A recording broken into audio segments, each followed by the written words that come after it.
Good morning. Good morning. Can you hear me? Is the microphone working? Yeah. Okay, I think we are ready. We are ready to start. 15 minutes ahead of schedule, which is the normal, timing of the conference.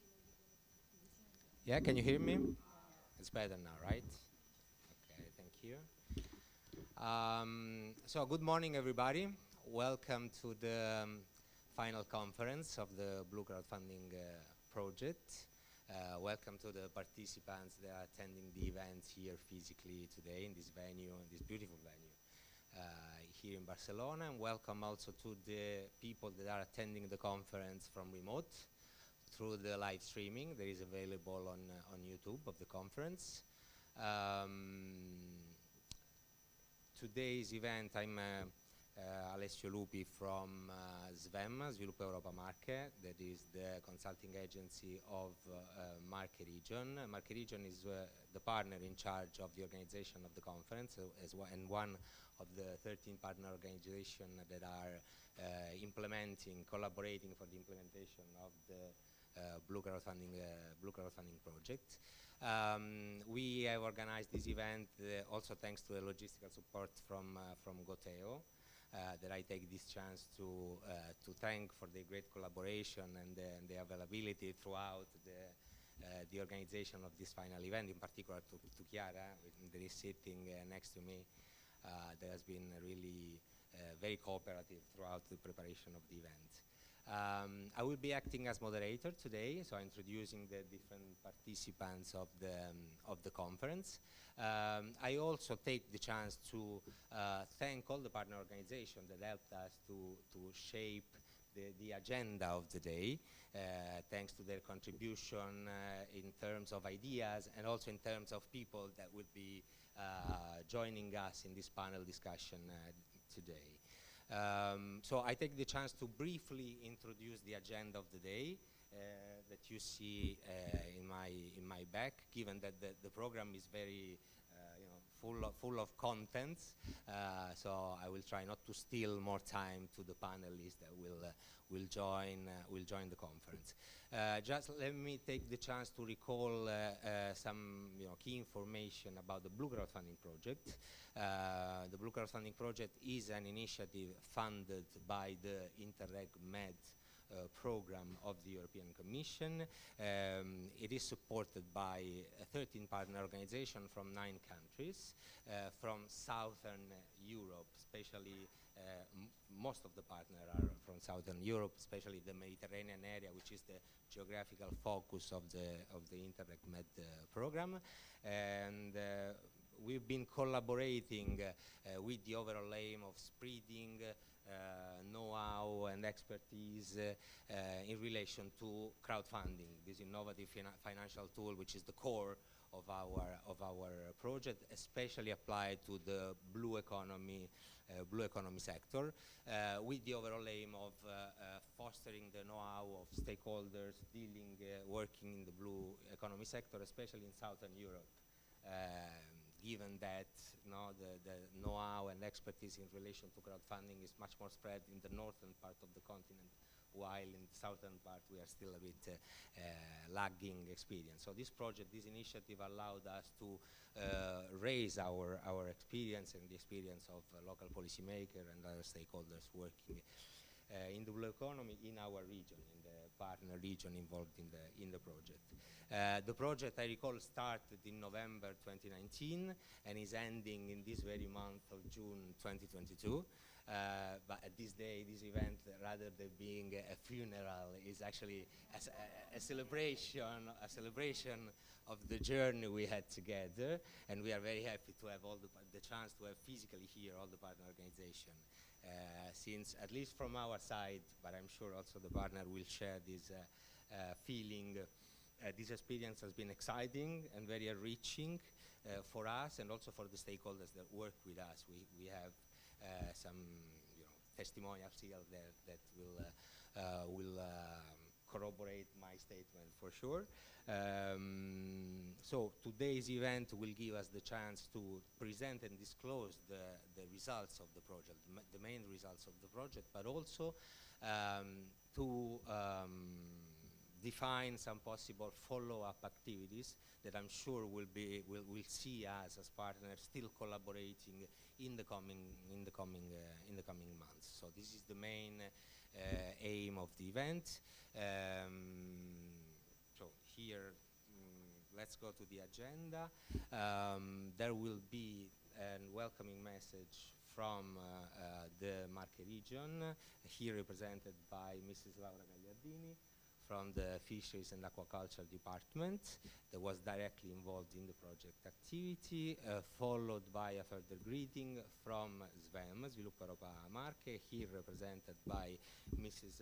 Monica Mancini-Silla, there is the Vice President of SVEM, and Mr. Tabrino Campanelli is the member of the board of SVEM. So this is all from my side. Of course, I invite all the participants from here and from remote to, to somehow exchange with us, either by posing questions here or either by writing on the chat that is available on the online streaming. That's all from my side. I leave the word to Mrs. Laura Gagliardini. Thank you. Thank you, Alessio. Good morning, everybody. I'm Laura Gagliardini, and I'm a functionary of the Marche region for the sector fisheries and aquaculture.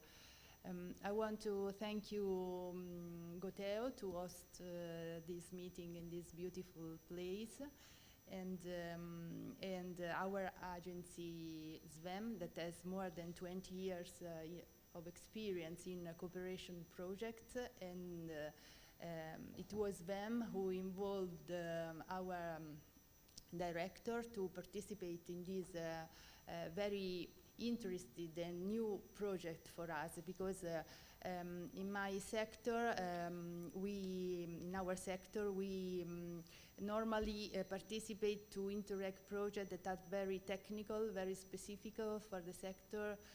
We have more than 1,000 fish boats and 30 aquaculture enterprises, so they need pilot action to test new instruments or innovative materials. So when SVEM told us about this project, I was a bit worried of how this act could approach this, but during these 2 years, I realized that they were really interested. They participate very much to our workshops, and also our colleagues from other sectors of the administration came to the study visit in Cyprus and in Naples, and I can say that after this period, the know-how for the sector and for the administration grow up in crowdfunding. That was really, really new for us in my region. So I'm very brief, and I give the floor to Monica Mancini-Silla from SVEM. Thank you. Good morning, everybody. Dear lead partner of a Blue Crowdfunding project, dear partners. My name is Monica Mancini-Silla, and I am the Vice President of SVEM, the Regional Development Agency of Marche Region, Italy, which has been in charge in these last years of implementing the Blue Crowdfunding project with an enormous success at the local and the regional level. In this occasion, I would like to thank the lead partner, Zavod, for the support and the guide, and all partners for the opportunity to exchange expertise and the competence of remarkable importance and know-how related to use of a crowdfunding instrument and implementation of a civic crowdfunding campaign. As a result, the Marche Regional Administration, within the Fisheries and Aquaculture Department, had the opportunity to identify the necessary conditions and the procedure for the implementation of a pilot civic crowdfunding campaign at the regional level. The Mare Circolare campaign had a real lot of success and put the basis for further new pilot action within the new program period of a structural fund and the match funding between the new financial instrument like civic crowdfunding and EU funds. I leave now the floor to my colleague, Mr. Tablino Campanelli, member of the SVEM, Board of Director, for some more detail in our campaign. Good morning. Thank you.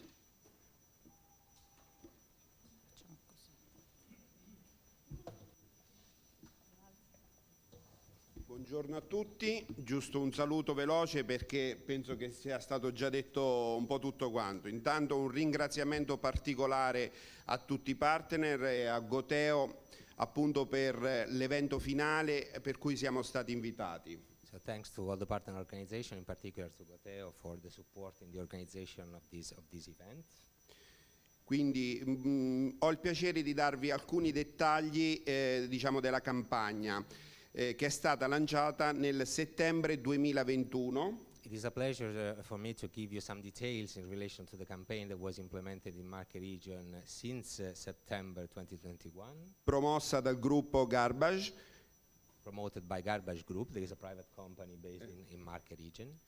E ha raggiunto l'ambizioso target di 41.681 euro in soli 2 mesi, realizzando la pulizia delle plastiche e dei rifiuti nei 4 porti marchigiani che sono Fano, Senigallia, Il Conero e Civitanova Marche. So the crowdfunding campaign reached the target of over 41,000 euros in 2 months of implementation. And thanks to the Blue Crowdfunding project, it was possible to clean from plastic waste 4 harbors, for coastal strip of the Marche region, close to the cities of Fano, Senigallia, Conero and Civitanova. Quindi grazie alle somme raccolte dall'imbarcazione Pelican, brevettata appunto dal gruppo Garbage, che ha vinto la call per la realizzazione delle attività, è riuscita a raccogliere ben oltre 750 kg di rifiuti, tra cui plastiche pericolose. So we are now actually even able to disclose the final result, the impact of the project in our regional area, by weighting the amount of plastic waste that the dedicated boat, the Pelican, managed to raise from the sea. The amount is actually weighing 750 kilos of waste, among which a lot of plastic, from the Marche region sea. So thanks to the contribution of the project, now we have coastal strips cleaner. Perfetto. From plastic. Quindi passo ai saluti, lo faccio in spagnolo. Gracias a Toto, adios, buon trabajo e mucha suerte. Grazie. Grazie Tablino. Grazie. Thanks Laura and Monica. So a quick glance to the overall agenda of the day. If Chiara can display just for a second the agenda. We basically divided the agenda of the day in 2 parts. The first part of the day will be very much focused on the Blue Crowdfunding project and on its main results.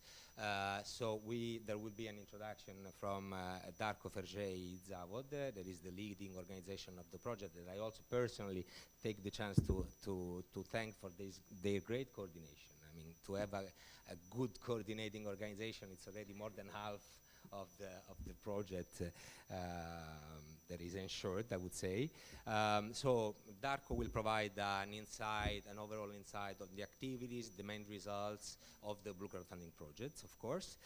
It will be followed by Mr. John Segura from Eurocrowd, that will provide an insight on the Blue Crowdfunding cluster that has been just established as one of the main results of the project. So Mr. Segura will display the scope, the functioning, the members, the activities, and the expected results of the cluster, followed by Mr. Gaetano Di Paolo from IFEL, Campania region, that will disclose the main results and the lessons learned achieved through the crowdfunding campaign that were piloted in the 3 partner region of the Blue Crowdfunding project, namely Marche region, Campania region in Italy, and the region of Central Macedonia in Greece. So this first part will end with a coffee break, of course, and the second part will allow us to provide a larger, I would say, insight into the latest development of the crowdfunding in Europe, the legislation related with crowdfunding,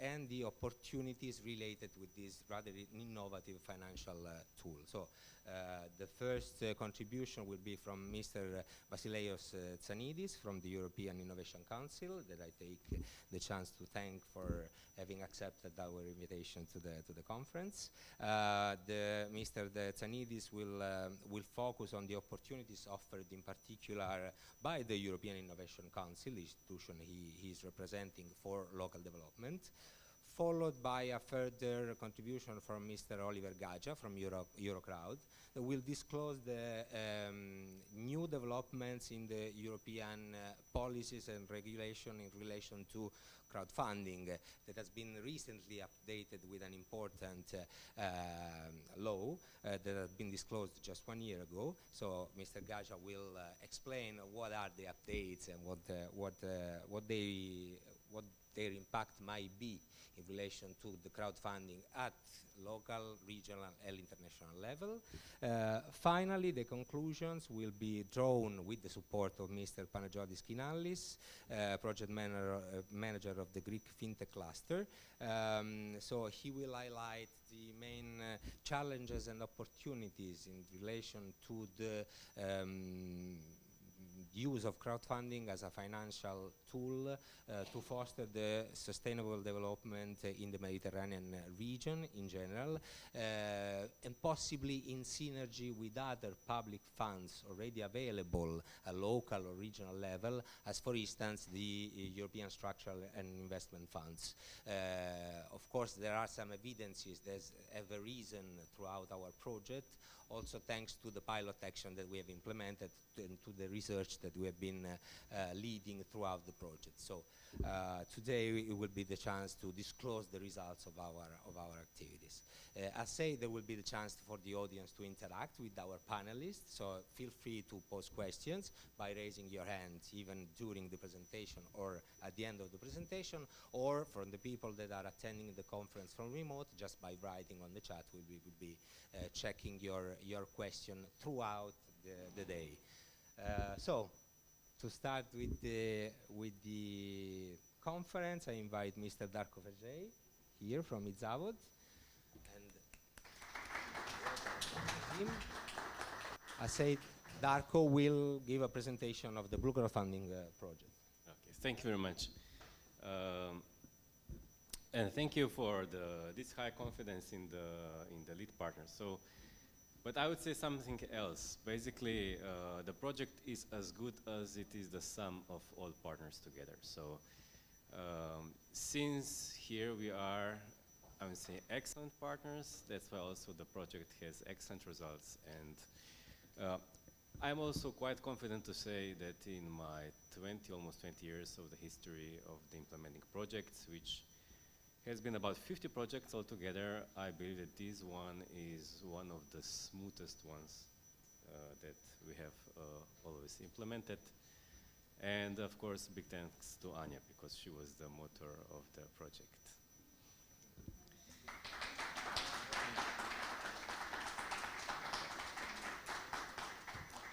Okay, many things has been said. This is, okay, yeah, yes. I would not be very long. Also, Aliza told some basic things about the project. Of course, we have to mention once again, it is funded by Interreg Med program, which now will rename in Interreg Euromed, and will continue the work. And I'm also saying that basically we have also probably contributed a little bit to the successfulness of the program. So I see when we are implementing the project, we also have some obligation, not just to our stakeholders, but also towards our program.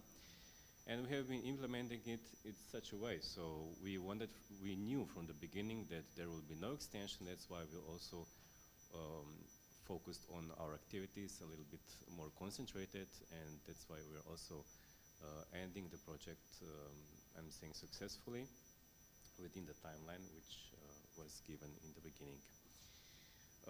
So this project is basically capitalization one. Going down. It was capitalized from two projects. The main project was Crowdfund Port. This was funded in Interreg Central Europe. It is maybe a little bit unusual that we have cross Interreg capitalization, but this was the case in this project. There we have developed the learning material for the crowdfunding, and especially we focused there in three different sectors. One was SME support, the second one was support to the backers, to the people, and the third one was the policy support. However, we found out that there were some missing parts or some blank spots to tackle. One of them was that business support institutions did not yet mainstream the crowdfunding learning to their SMEs. And the second one was that there was a big lack in the civic crowdfunding, so the crowdfunding for the regions or cities. And we have basically focused on these two missing points with the Interreg Med, and we combined it with the blue color because Interreg Med is focused on sea. And this was actually the birth of the Interreg Blue Crowdfunding project. So that's why we focused on the capacity building of the SMEs and especially on the business support institutions, on the crowdfunding. On one side, and on the other side, we focused on the mainstreaming of the blue crowdfunding to the civic, to the regions and or to the civil society projects.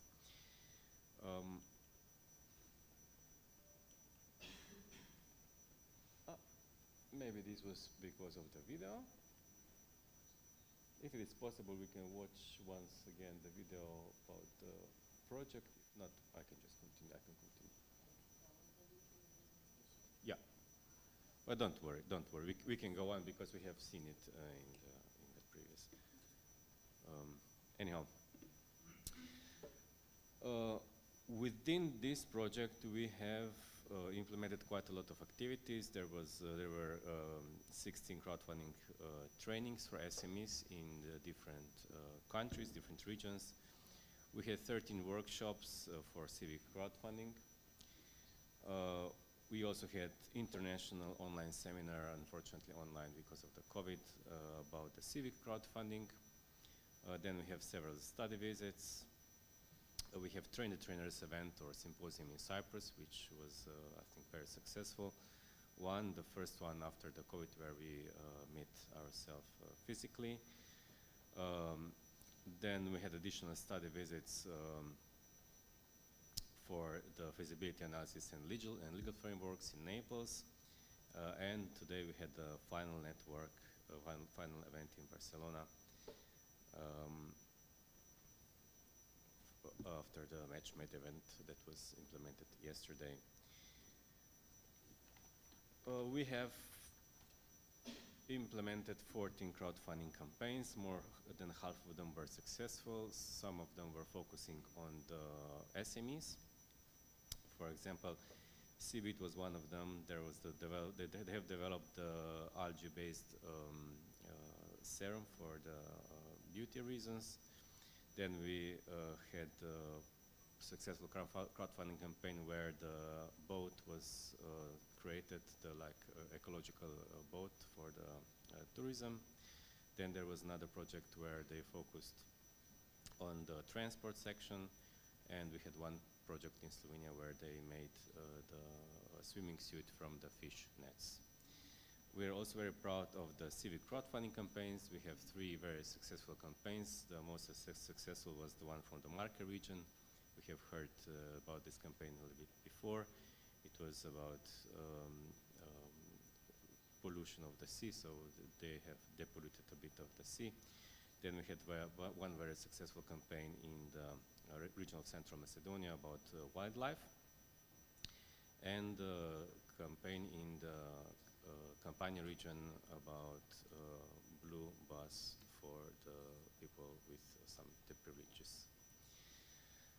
We have also produced a lot of interesting documents. So one was transnational position paper on the match funding. Then we did the roadmaps for the existing framework conditions on the potential of the crowd matching. We did a lot of best practice examples of the crowdfunding projects. We did the document about lessons learned, which I think is very important for the ones who will start the crowdfunding. And the last one, which is I think maybe the most representative, was the like lessons learned and replicability guide for the civic crowdfunding. Why the civic crowdfunding is so important is because there has not been so many good examples. We know that crowdfunding is a little bit long time with us, but the focus on civic crowdfunding was one of the highlights, I'm saying, for our project.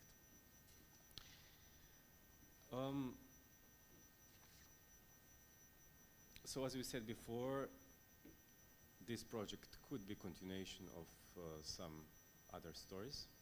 I believe that we can work, or we can build, especially on the civic crowdfunding and match funding in the future.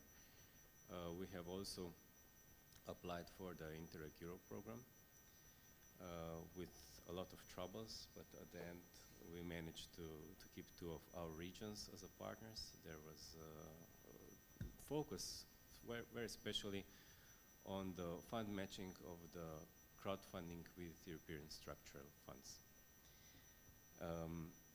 And we will see. So if this project will be approved, we can say that it was derived from Interreg Med, and that we also managed to do some policy change. I was reading the document for the next Euromed program, and they said that there was too little of policy impact of the previous projects. So I believe that we have also created some policy impact with our project. One is to show the regions about civic crowdfunding possibilities. The other one would be now with Interreg, hopefully with Interreg Europe, to mainstream the civic crowdfunding or even the fund matching to the public policies. And we have been cooperating very closely with the Blue community and the SCAME. This is the leader of the Blue Growth community. They have a meeting these days, yesterday and today. We have been invited there, but we couldn't be there. Anyway, we will sign the memorandum of understanding with the Blue Growth community and between Blue Growth community and our projects, where we will transfer our results, especially the training tools, to them, so that also the training tool will be able to live also in the future.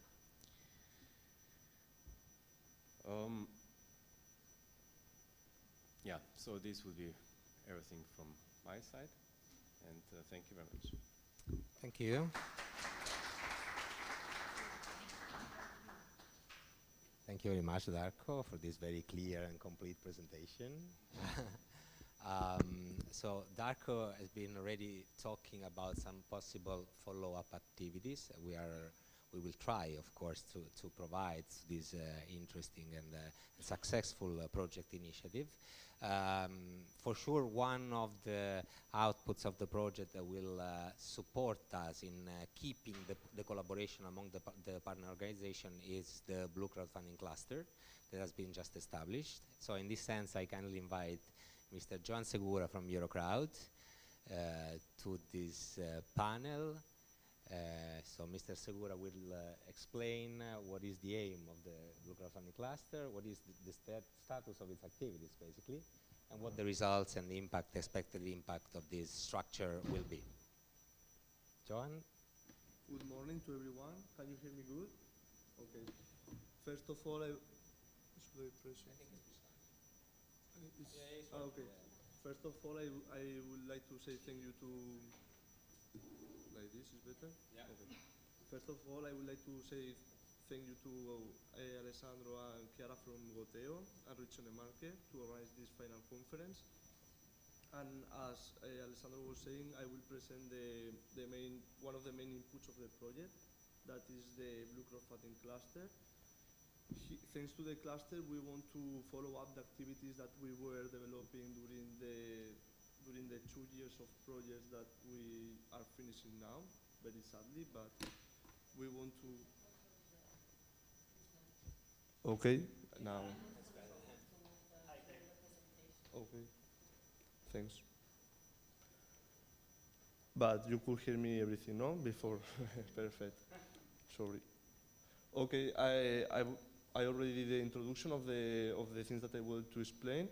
I will explain the Blue Crowdfunding cluster. First of all, the objectives that we have and the scope for the cluster. During these months, we were working together with the Cámara de Comercio de Sevilla in the sustainability plan of the Blue Crowdfunding cluster, because once the project is over, we should try to keep the activities of this, and we were trying to foresee all the actions that we can develop to finance a bit the cluster and to keep the activities. And also, I have a part about the services that for the moment, we want to bring to all the members of the cluster, and also for the SMEs and startups that they want to launch their crowdfunding campaigns.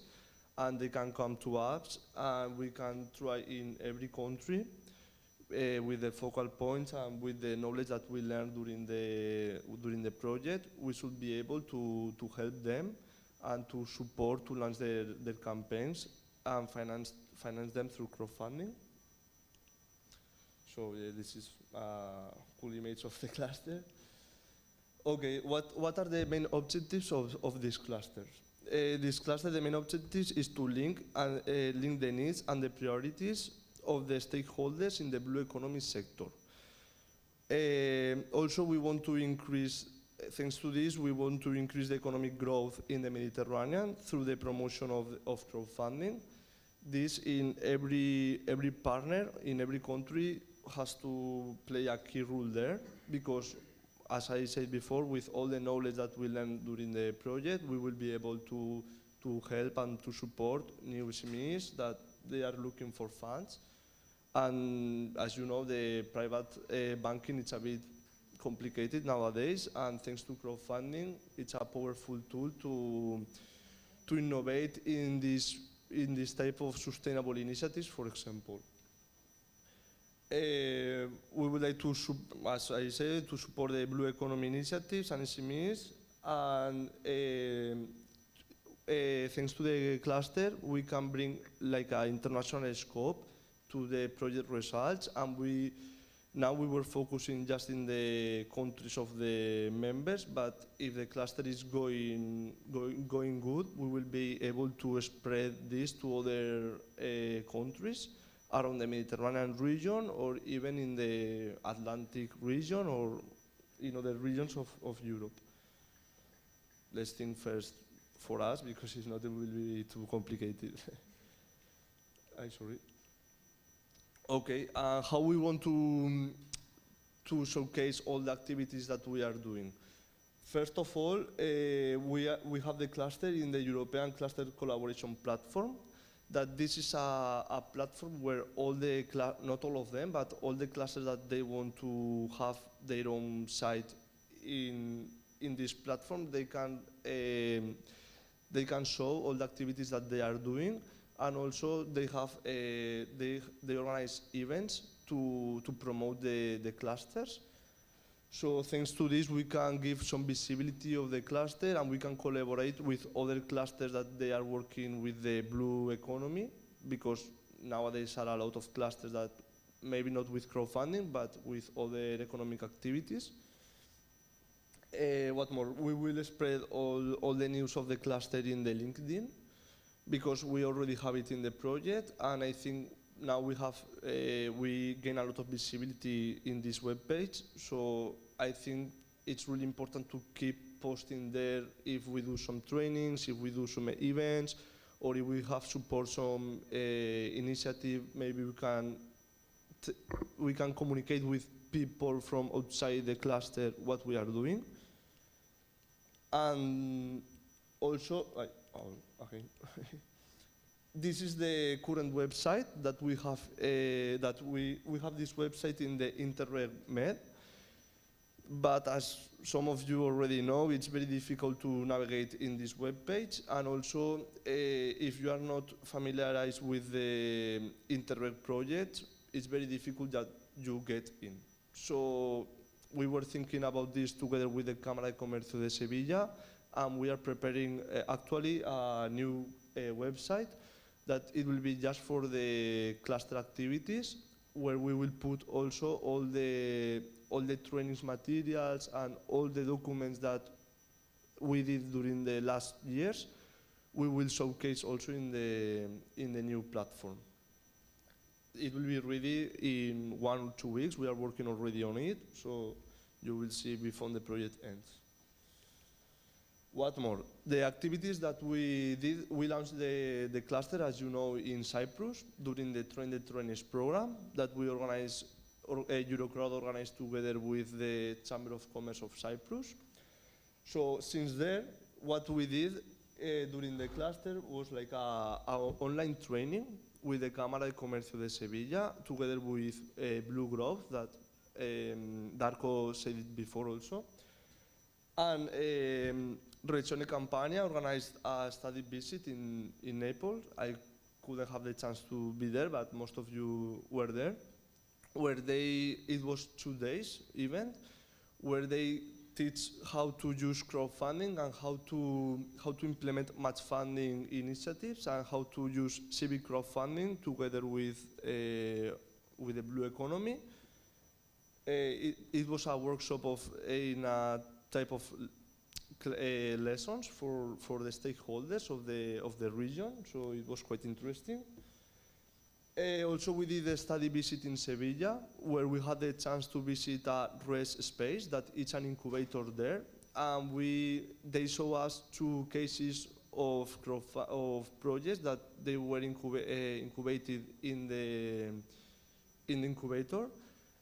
And they were financed by crowdfunding, so I think it was really interesting for us as lessons learned, because these projects weren't inside of the project and neither in the blue economy, but it was great to know that other initiatives were financed through crowdfunding.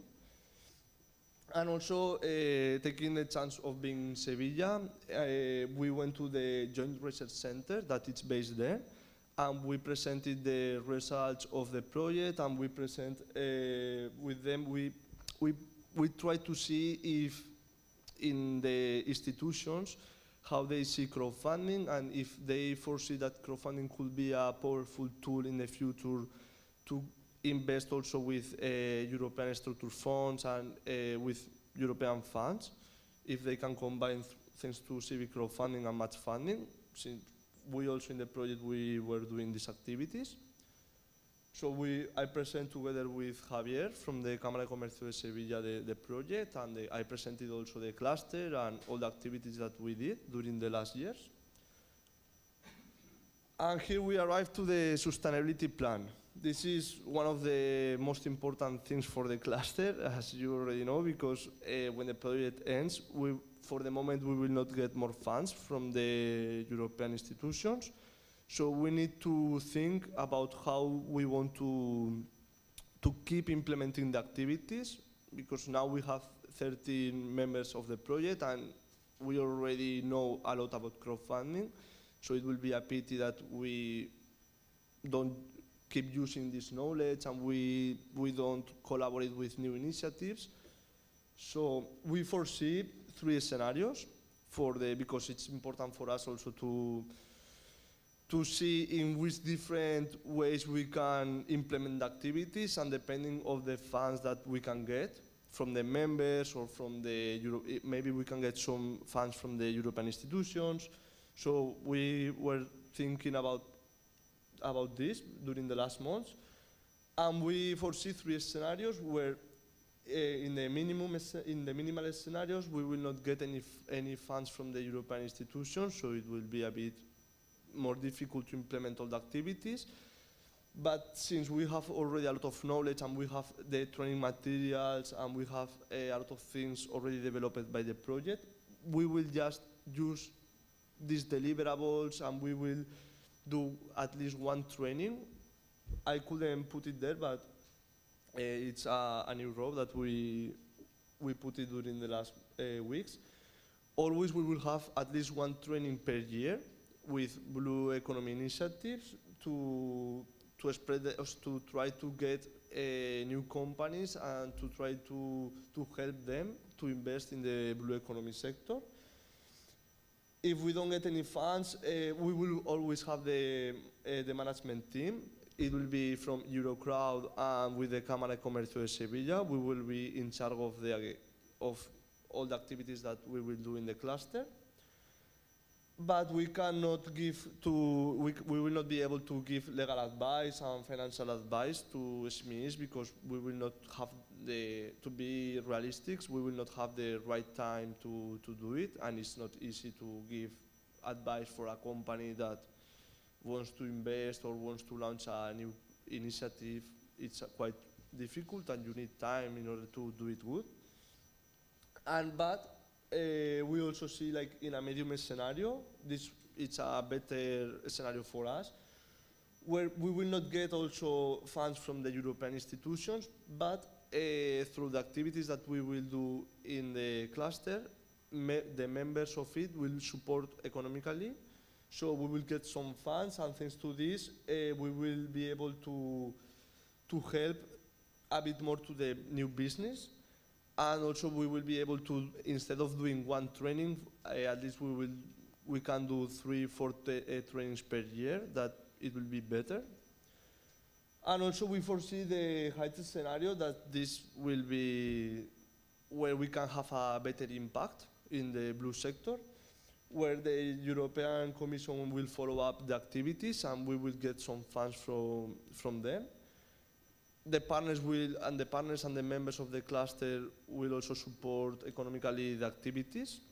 Or if we do some events, we can, it will be not for free, so if you want to participate, you need to pay a minimum fee.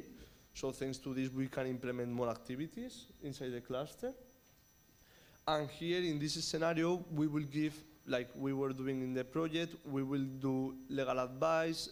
For example, all the regions, you were doing a lot of financial advice and legal advice to the campaigns. So we should implement, in this scenario, we should be able to implement these activities. So I just wanted to present the 3 scenarios with all of you. But which are the services that we foresee to develop in the cluster? First of all, as I already said, in all the scenarios in the cluster website, everyone will get access for free to the training materials that we developed during the project. So like this, they can go through them and they can try to learn how to implement a crowdfunding campaign, how to do the marketing activities, how to do a budget. At least they will have the minimum knowledge about how to launch a campaign. It's a really good material, so we will keep maybe if the minimum and in the highest scenario also we will improve them. In the minimum we will not be able to improve them, but we will just put in the website. Also, for us, in the project, it was very important, the civic crowdfunding campaign, so we will try to keep with this mentality, and we will try to get public institutions that they see that crowdfunding could be a great tool to collaborate to citizens. And I really believe that civic crowdfunding is great because citizens can be part of the chain. So this is a good aspect that we get in this project, for example. We will also monitor the crowdfunding campaign. So in the cluster, we will have a section of campaigns in different platforms that they are related to blue economy sector. So if they contact us, they can put their campaign and they can promote the campaign in the website. So thanks to this, they will get more visibility. Networking, because they will be able to talk with members of the cluster and members from different regions, members from public institutions, from private companies, crowdfunding experts like Goteo or European crowdfunding, crowd policy. I don't know if I forget someone, but we will organize the events that they will be open for everyone. So it will be like an international event. And they will be able to do networking between them. So these are the services that at least we want to bring to the cluster. And of course, we can improve this, and we can, if we think that, okay, my region needs this, we should also think about it and think how can we implement it. And this is all from my side. I hope I was on time. I will give the floor to Alessio, who will be do the presentation. Thanks, Johan. Thank you very very much for your presentation. Very clear. So we thought it was over, but actually, as you see, there's still a lot to do. It's just the beginning of a new journey, it looks like. So, okay, thank you very much, Johan. So as said during the presentation, through the Blue Crowdfunding project, there were several crowdfunding campaigns that were implemented, crowdfunding and civic crowdfunding campaign. So thanks to Gaetano Di Paolo from IFEL, we will be able to disclose the main results related to the campaign that have been, civic crowdfunding campaign that have been implemented in the 3 partner regions of the Blue Crowdfunding project, Marche region, Campania region, and the region of Central Macedonia. Gaetano will highlight the impact of the campaign, the lessons learned, all the results. Gaetano, okay, if you don't mind, I'd rather stand. It makes me think much better. I'm not a conference guy. I'll try to be quite quick because the coffee break is, the PowerPoint. We're already a little bit late on the scale, so I don't want to keep you waiting. I will just skip the thanks because I've been thanking all of you via email and shaking hands in these days. So if I do it more, it might seem some sort of flattery. I don't want to be like that. How does it work? Okay. Well, I think this is the most important part, not because I'm talking about it, but it's itself a good part, because it's after we've been working for so long on these things, finally we just put them into place. And the 3 regions try to make these pilot actions, trying to translate into action the things that we've been studying.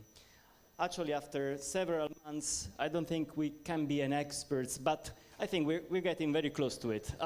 I'm speaking for Alessio and I, our friends from the Greek region. We've been working a lot on this, so we learned a lot.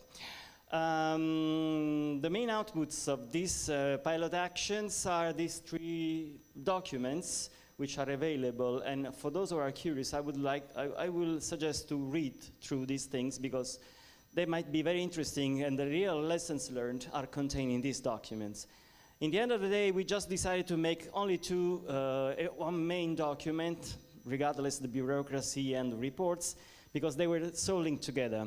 So the pilot actions, the experiments, and then the lessons that we learned during these experiments, and then third, a sort of replicability guide, how we can replicate these things. So I will try to summarize, but it's a Bible of 100 and something pages. You know, Alessio, when Alessio is writing, not me.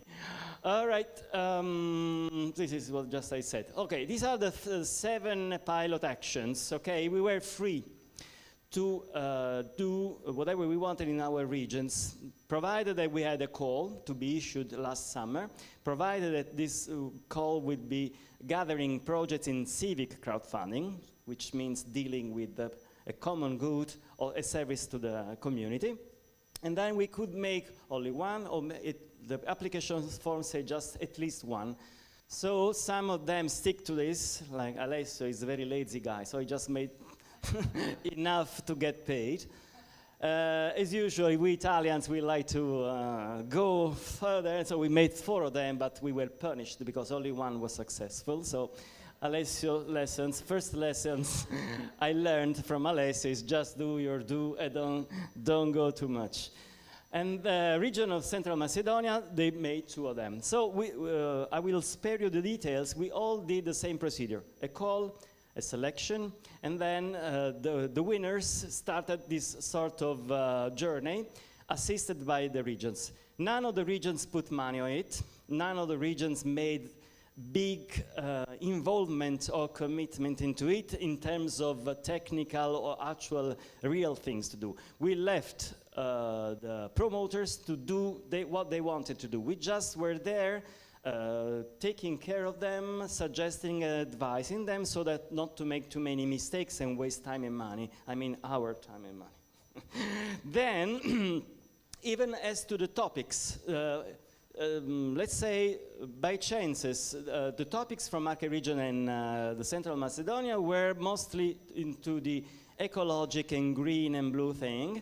And ours instead, even if it was an open call, they all came from the third sector. So special categories, as you can see, some of them were with disabled people, some of them were with people, little kids with autistic kids and things like this. So as you can see from the title, Mare Circolare, we will see afterwards, deals with, of course, with the sea. The wildlife and the Delta Ecopath, they were with the wildlife, as they say. The 4 of us, apart from IC, which was something dealing with plastic, garbage, marine littering, as a matter of fact, they were all dealing with social stuff. Okay, this is the one from Marche region, okay? We just put down the highlights just to make you understand what it's all like. They all look more or less the same. The duration is more or less 40 days, 60 days, it depends. Some of them have been prolonged, extended, because it was just, we were missing just a little amount to close up, so we made a little bit of an extension. And they were all made on all or nothing clause, of course, typical of civic crowdfunding.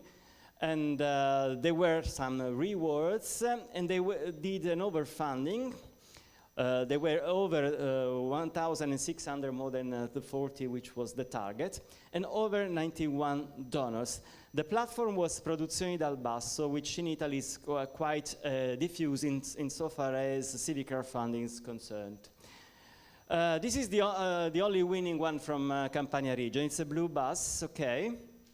It's a bus to be bought and arranged to give the chance to disabled kids to see the coastlines and learn not simply from the sea, but ecological issues, archaeological issues, and things like this. It was an all or nothing. They overfunded of about 560 euros. And the region, again, acted just as a facilitator. Regione Campania did not much in terms of, apart from supporting, did not much from the financial standpoint. Again, Produzione dal Basso, which is specialized in civic crowdfunding. The Central Macedonia, instead, you can see there were 2 interesting interventions into the wildlife side next to Saloniki. Okay, they both were successful. They didn't reach the big target, but at least they succeeded in overdoing respect to the minimum that was collected. The region here was involved as well, but as always as a facilitator, no match funding, no funding. Of course, no surprise, being the early experiments from the regions, the match funding was too complicated, even from the administrative and accounting point of view. Okay, now what did we learn? Okay, we did learn a lot. In fact, I was, Alessio and I, Enli, Joanna Papaioannou from the region Central Macedonia, we wrote these documents all together in the end. And we were quite embarrassed how to gather, how to cluster all this information, because we learned so many things, but it's difficult to make just a list. Be careful when you choose your platform, you better check this. Maybe you made a video clip, try not to be too long, etc. To make such a list would be very difficult, even for us who lived for months this thing. Imagine from a reader who didn't know anything about it. So we tried several ways to organize these lessons learned. So the idea was, first, to cluster the lessons learned in accordance to the campaign life cycle. All campaigns have a life cycle. The pre-campaign, the organization, then you finally shoot an aim on being on the display on the platform, and then you have to support the people and try with social media and events again. So that we just divided the campaign life cycle in several steps, common for any campaign. Besides, I wish to underline also for SMEs and stuff. This is just for civic, but of course the life cycle, it's more or less the same. And so we tried for each step of the life cycle to make some suggestions, some lessons learned, which made our life much easier, because it was difficult, as I said, to clusterize all these lists. Be careful with that, be aware of that, don't do this, don't do that, etc. The second way was, another way to cluster all this, it's in accordance with the main feature of a campaign, okay? The platform, the video, the timeline, okay? So by this doing, we had this huge pool of suggestions and tips and lessons learned, and we just clusterized and gathered them in accordance to the different features of a campaign. We've singled out 7 of them. Afterwards, I'll show you them. And then the final one, which was interesting as well, I think it was similarities and peculiarities in accordance to the regions, because of course, Mediterranean region, southern people, lazy people, and all the things. Okay, but yet there are some things that we shared in common and which we find out, as well as we found that even though we look the same, we always work the same, in region especially, they have the same dynamics, the same bureaucracy and stuff like that, still there were some differences. And so this is the third way we did okay, this is what I told you. So by a SWOT analysis, we singled out the lessons learned, and then we clustered them in according to the 5 steps: initiation, planning, execution, monitoring and controlling, and closure. Okay, and I should add accounting, the accounting and the final accountancy part. Then, as to the second one, we just clustered them into platform, target amount, timeline, reward system, video clip, storytelling, and social networks. So all the tips we've been gathering according to the 7 features. How to choose a timeline, okay? For instance, we were lucky because we had Christmas in between, so we just pushed so much on compassion during Christmas time, for instance. So the timeline, we just moved it. You know, civic crowdfunding, at least one advantage of civic crowdfunding is compassion, commiseration, okay. Then, sounds cynic, you know, but it's the video clip, not too long, not too short, be careful with this and that, be direct, show your face and stuff like that. So we try to do these things. As what I say, now the second step was, once that we've been clustering the lessons learned, okay, the idea is, okay, how could we squeeze all these lessons and make a replicability guide for those who would like, those regions, I mean, who would like to replicate this, the things that we did. So the second section, we tried to find several key factors and a sort of, I wouldn't call it a model, but some kind of framework, let's say, to which could be used in order to replicate these things.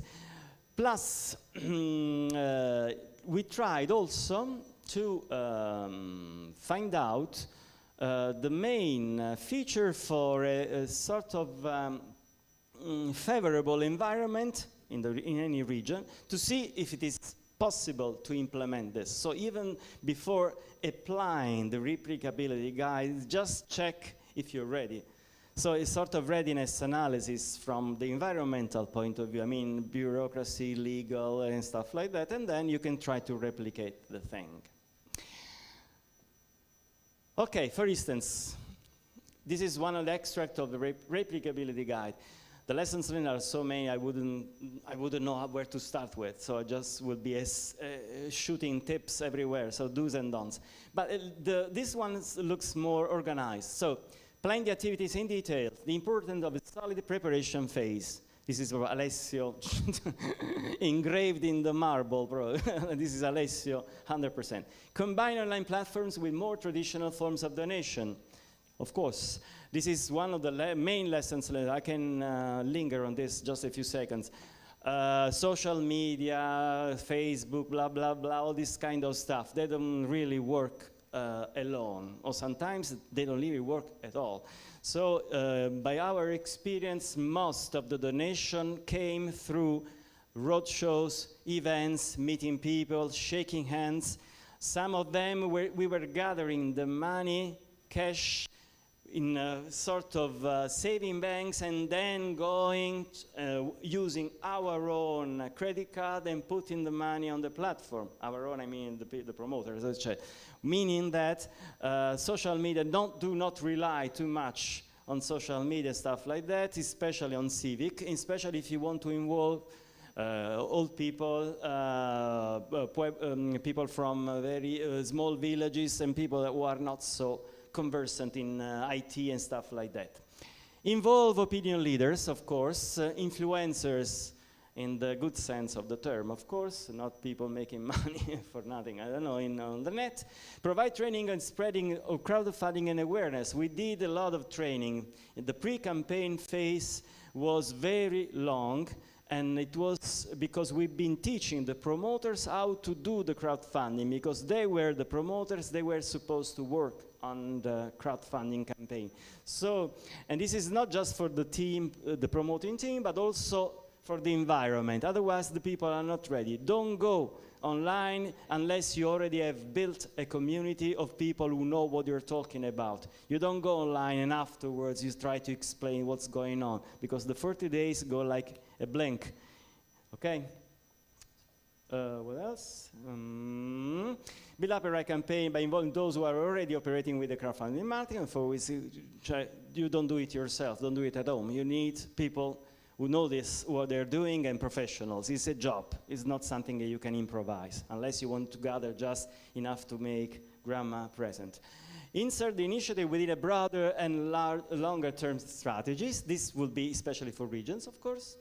Meaning that, of course, the idea is, especially if you wish to make a match funding thing, if you want to do it on a regular basis, it will be worthwhile to work that much. Alessio knows, yes, only to stop me, he has to shoot me. So, every now and then I look at him, every now and then, just to be, okay, I'm almost done anyway. It would be wise, after all the things that we've been studying, and all the time that we've been not wasting, spending on this, not to make it on a regular basis. Therefore, having this and thinking on a larger term and a larger scenario will be much better.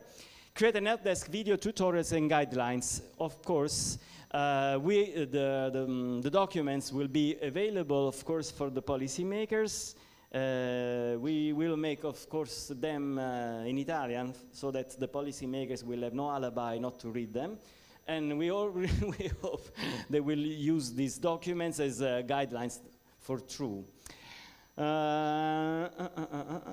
Okay, just a little thing. One solution interesting for the region was the one that Regione Marche implemented. It's about money, so it's important. I mean, the idea was that the match fund, not simply the match funding, but the fund themselves, if the region is promoting the project, the money, they don't go to the promoter themselves, but they go to the region. So the platform will give the money if the target has been reached to the region, and then the region will give the money to the promoters, even though legally they are their money. But since there is the region who's backing and is giving credibility, okay, to the initiative, which is a public initiative in the end of the day, the idea is to see if they are implementing the project.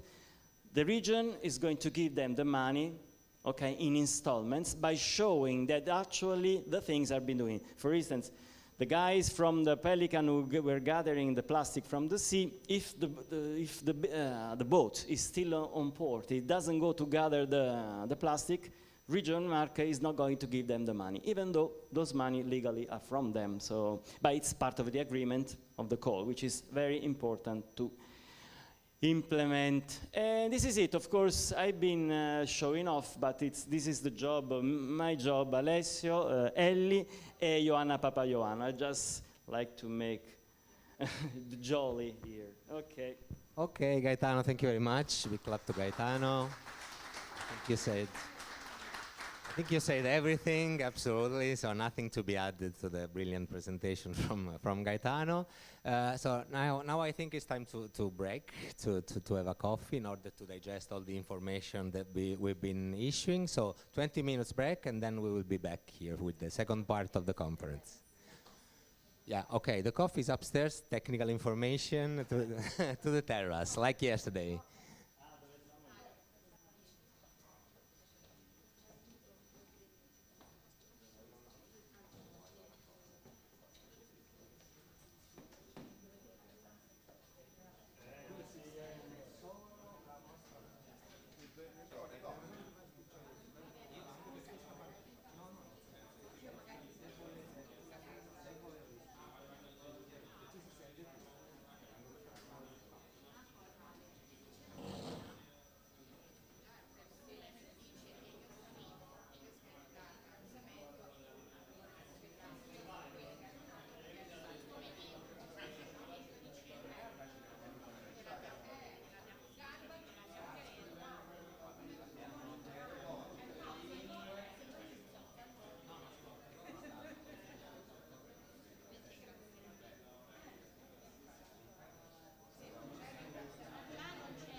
Yeah, yeah, yeah, yeah.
siamo qui ci prende...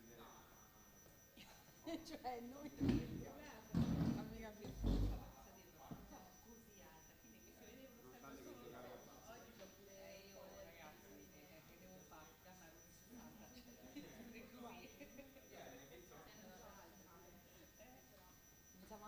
Quindi dice, vabbè, una foto ce la fa, poi se ci può fare una ripresa, you would like to record it?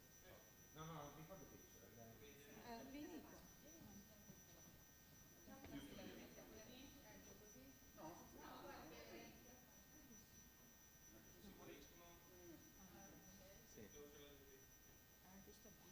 Se ci possiamo avvicinare un pochino. Ok. No, le mascherine non utilizzare, ma...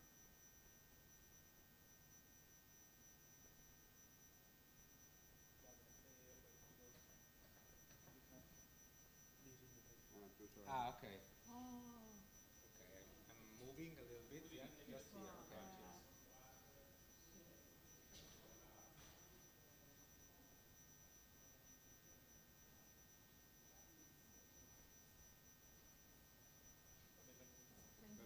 Grazie. Yeah, just, no, dice se ci vuole vedere. Yeah, here, dice che ci vuole fare una registrazione anche un attimo parliamo.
Ma che storia di che sono venuto?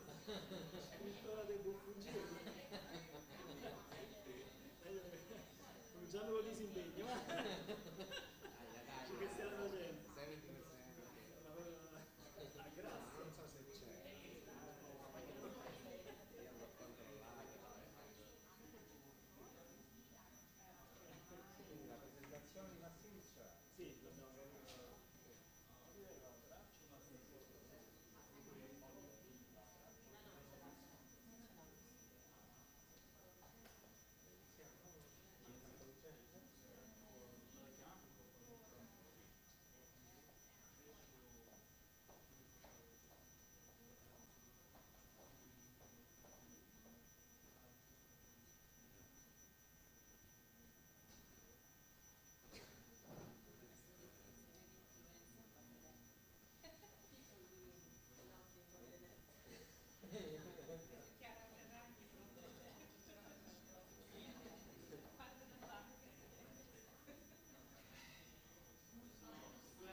Okay, welcome back. Welcome back. I think we are ready. We are ready to start the second part of the day of the conference. Let's wait for the last participant to settle down. Okay, we are ready. I said at the beginning we will focus in this second part of the conference to the possible follow-up activities and to the opportunities related to the crowdfunding that are recently arisen, also in view of the new legislation that have been issued by the European institutions. So we will start with focusing on the opportunities offered by the European Innovation Council, the opportunities for local development, of course, thanks to the contribution, once again, of Mr. Vasileios Tsanidis from the European Innovation Council.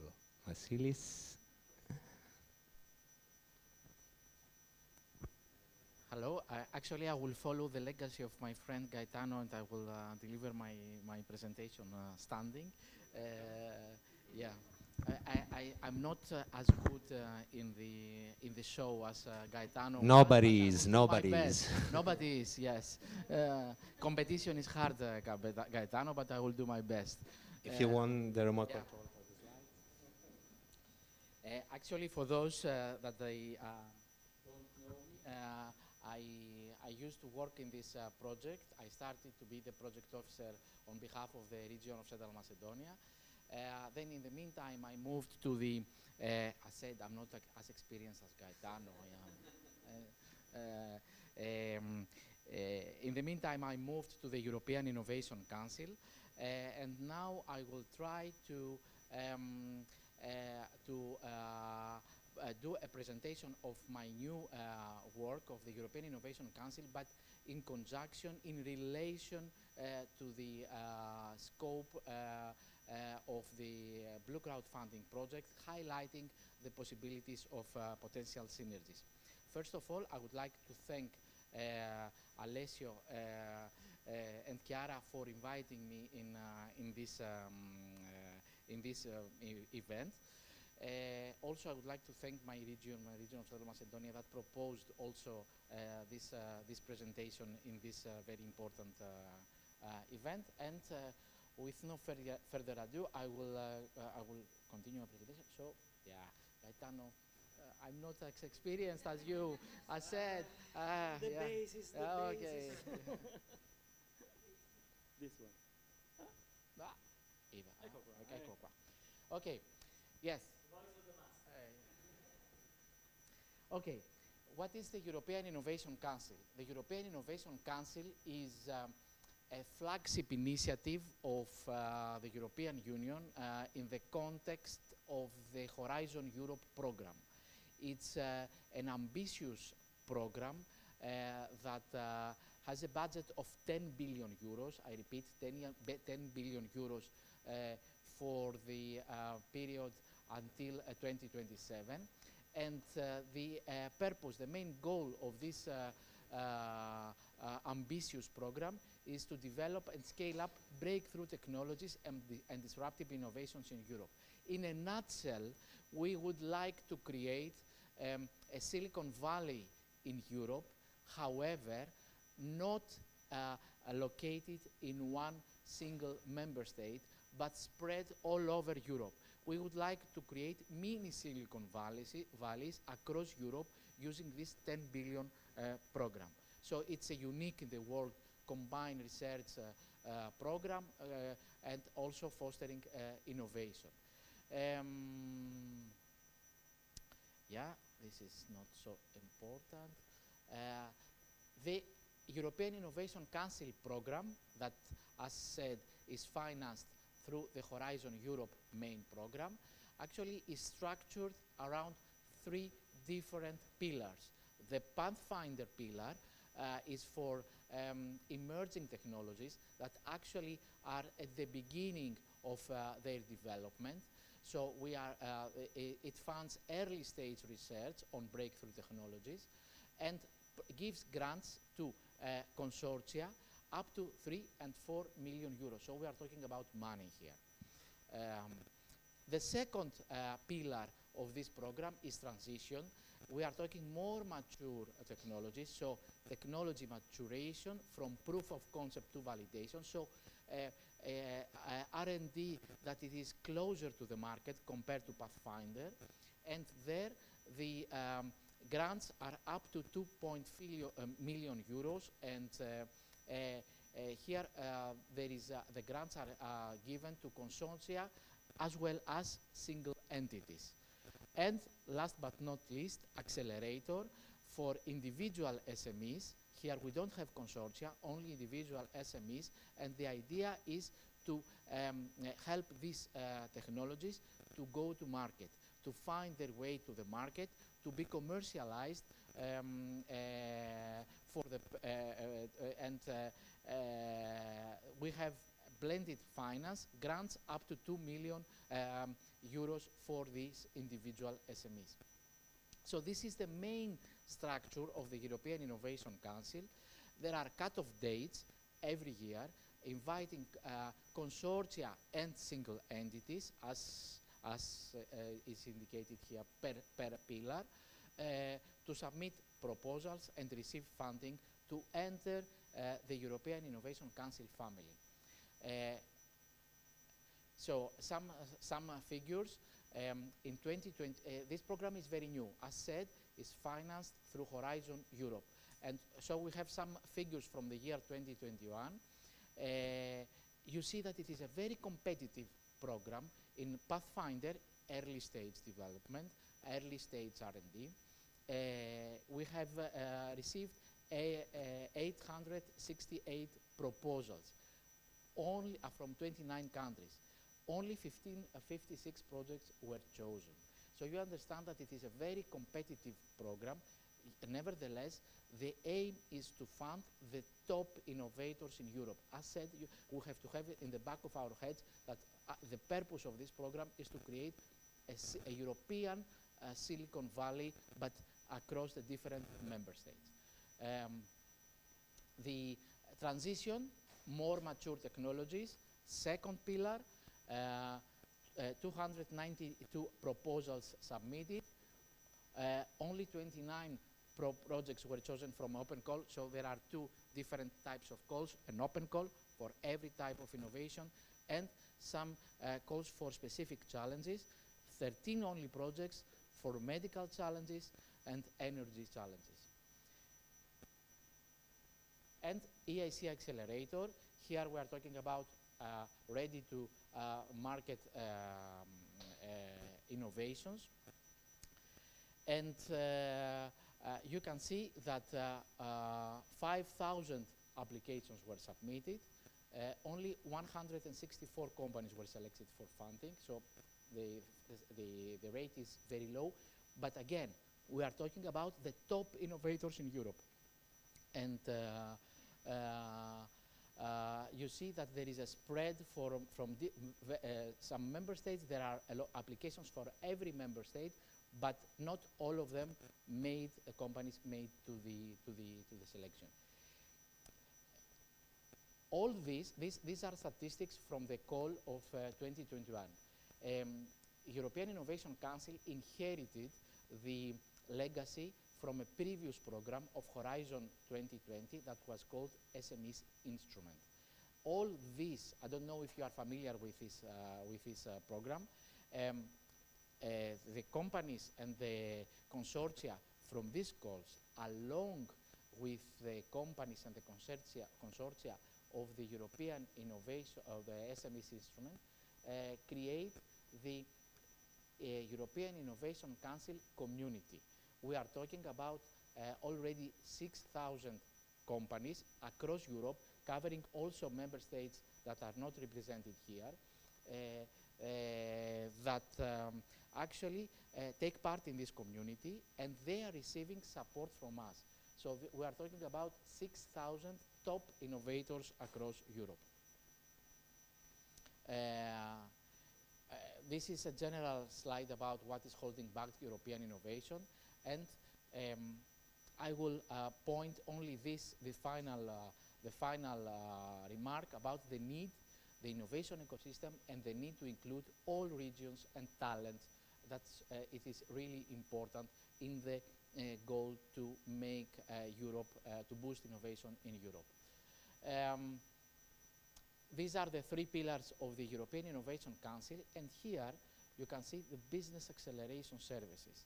It is actually the domain where the file where I work at. It is a horizontal approach that actually aims at helping companies and consortia that receive grants or have received in the past grants, and they are taking part in the European Innovation Council community. And the aim of this horizontal exercise is to help these companies and consortia to scale up. The main structure of the business acceleration services is divided again into three different pillars. Access to advice, I will explain what this is, access to business partners, and access to innovation ecosystem and peers. So it's the same. Access to advice. So what we are doing there, we are providing coaching to the European Innovation Council companies, mentoring, expertise and training. We have a specific program for women innovators because women entrepreneurship is really important key in the context of European Innovation Council, and reducing greenhouse gas emissions. Actually, it's a new concept that we have developed, and we are working a lot with regions that are actually willing to reduce the greenhouse gas emissions using technologies stemming from the European Innovation Council. I will not go through this because we don't have so much time. What is coaching, what is mentoring, and so on. The Women in Leadership Program, it's a program that actually is backed a lot by our Commissioner, Maria Gabriel, and the idea is to support women entrepreneurship, especially in innovation concept. The greenhouse gas program that I told you, and access to business partners. This is the second pillar. So we had the first pillar is access to advice, and the second is access to business partners. Here we are working a lot with corporates that actually would like to use the technologies that are coming from the companies and consortia of the European Innovation Council. We're working a lot with BMW, with CaixaBank here in Spain. Investors, actually the idea is to attract investors that they would like to invest budget in the scaling up of these innovations, in the commercialization of these innovations for all these three pillars of the European Innovation Council. Distributors, innovation procurers, actually this is my main field of, I will explain what what we are doing in this dossier. I work in this particular domain, and clients, of course, to find clients for the innovations that have been developed through the European Innovation Council. The corporate we are organizing corporate days. We are inviting large companies, big firms in Europe, but also abroad, to get to know the innovations that have been developed through the European Innovation Council companies, and perhaps to integrate them, these innovations in their portfolio, or to buy them depending on the maturation of the innovation. You see here the companies that we are usually work with. It's an indicative number of companies: ING, banks, BMW, as I said, it's AstraZeneca.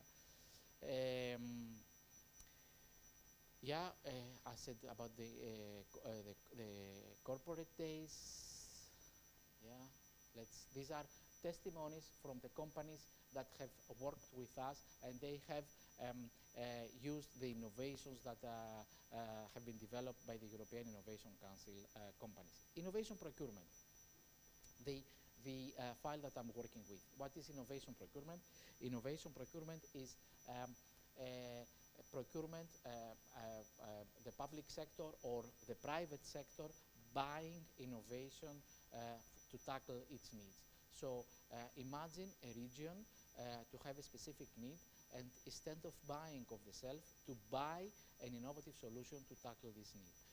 This is the concept that we are promoting in the European Innovation Council.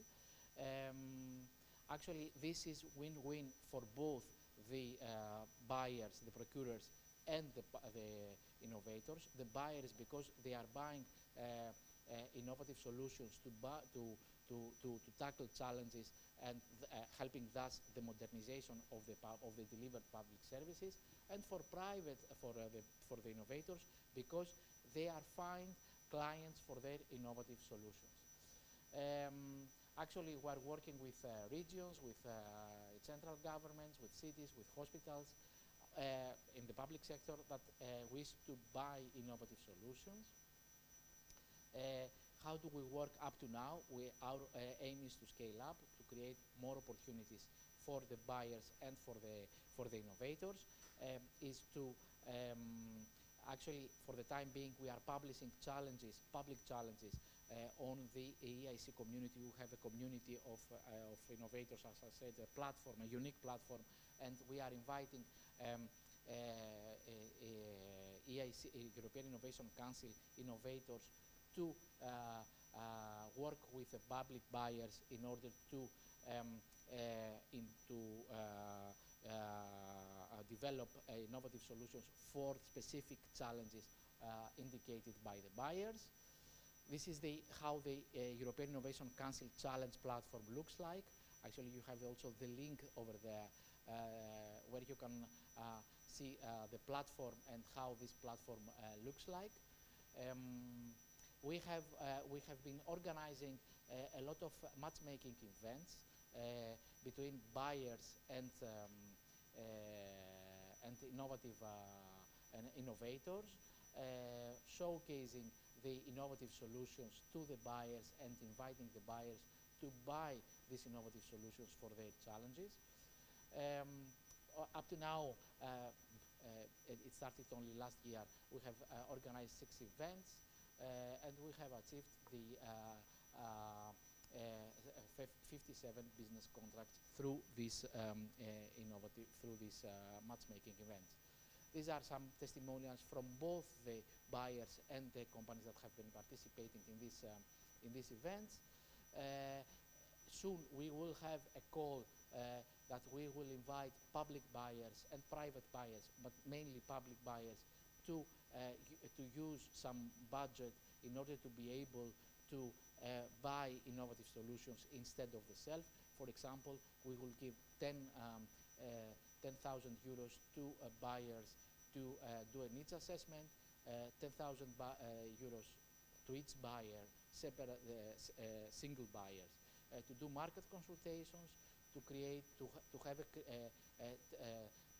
10,000 for co-creation of pilots along with innovators and so on. So our idea is to stimulate public buyers in order to buy innovation. This is how this co-creation will look like. And another project that will be launched as of the beginning of 2023. It is about a strategic use of public procurement and private procurement to open up market opportunities.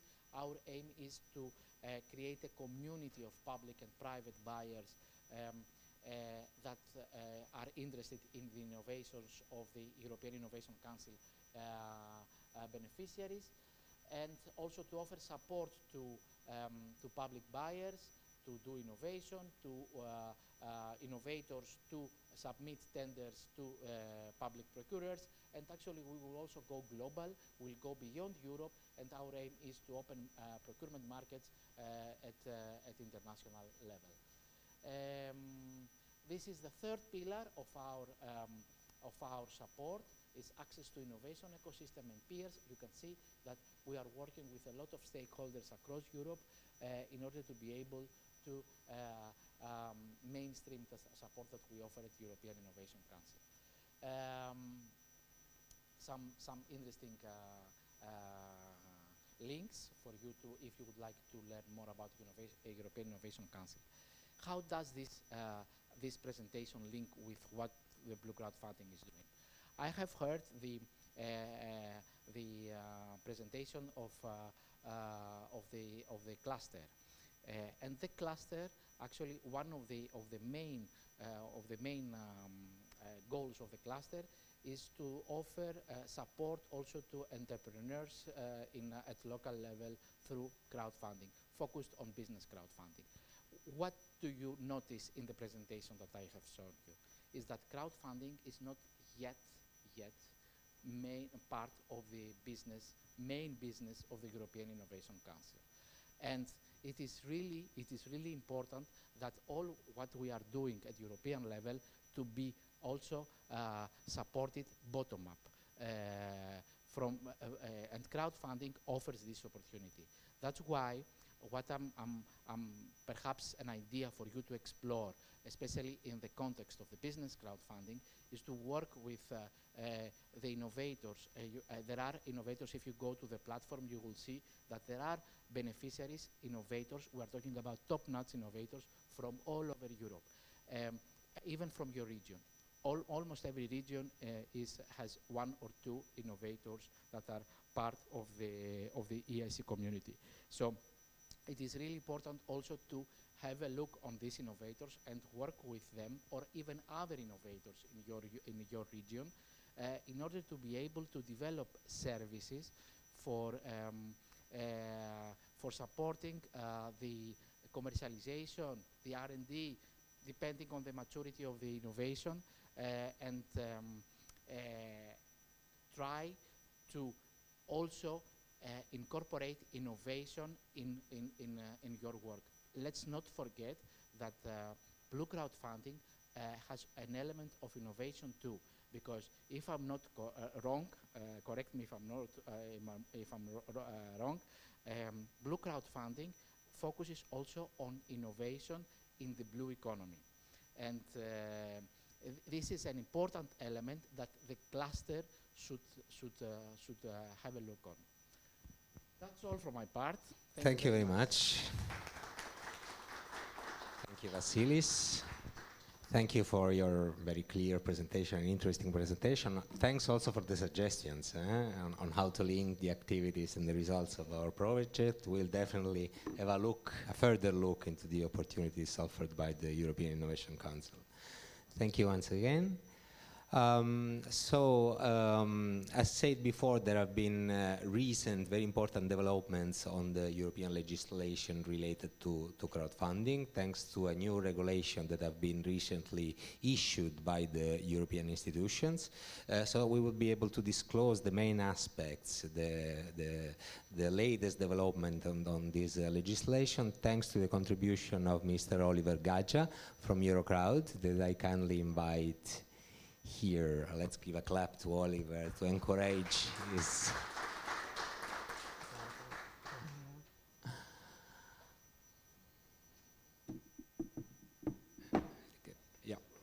Yeah, I think you need to switch it on. Here. Here we are. Yeah. No, it works, yes. Thank you very much. I'm not sure if I can reveal anything. I will also see how this works. It works. So, I go back. So we talk about EU policies and new regulation on crowdfunding. I don't want to talk too long because I think we already passed the time. This is your lunch break.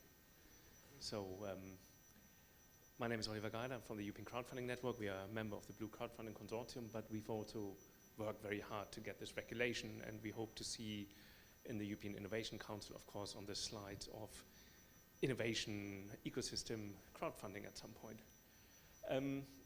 We are based in Brussels. We now have an office in Italy, and hopefully we have one in Spain as well at some point, later this summer, we think. We are an association that represents crowdfunding platforms of all times, but also other stakeholders. Very quickly, you all know this already, crowdfunding comes in more or less 4 models. Donation, it's a donor contract, there's no existential reward, nothing you can touch, it's the good feeling. I think some of the campaigns that happened in Blue Crowd were exactly this model.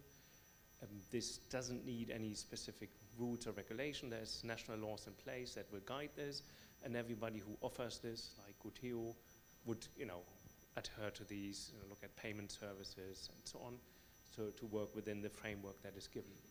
Reward, it's a nice English term for giving money and getting something tangible back, so a product or service, you could also say, and then it becomes a commercial transaction. So this also falls under national laws. Again, payment service provision, there's consumer protection laws, and if you sell something, then the consumer has the right to give the product back. So very, very simple, often used as a pre-sales. We've also seen this when they're developing with a certain clothing within Blue Crowd. These two work very well, usually on local level, sometimes national level, not yet on a pan-European level, or not as much as we would have hoped for. Then we have 2 other things, lending and equity. Lending is basically a credit or debt contract, and here we can differentiate between a loan given to an individual, that would be consumer loans, or a loan given to a business. We want to talk about the business side. The individual level is slightly different. I will touch up on this a little bit later. So here you give money, you get interest on top of the money you've given as a lender, and then you get your principal amount back either in installments or in one payment at the end. And then the equity is an investment, so you invest into something and hope that the value increases over time, and then there is an event called exit, where you either being bought out by the owner, or the company is being sold, or the company goes to the stock exchange and is sold there, and then you receive hopefully more money than you put in.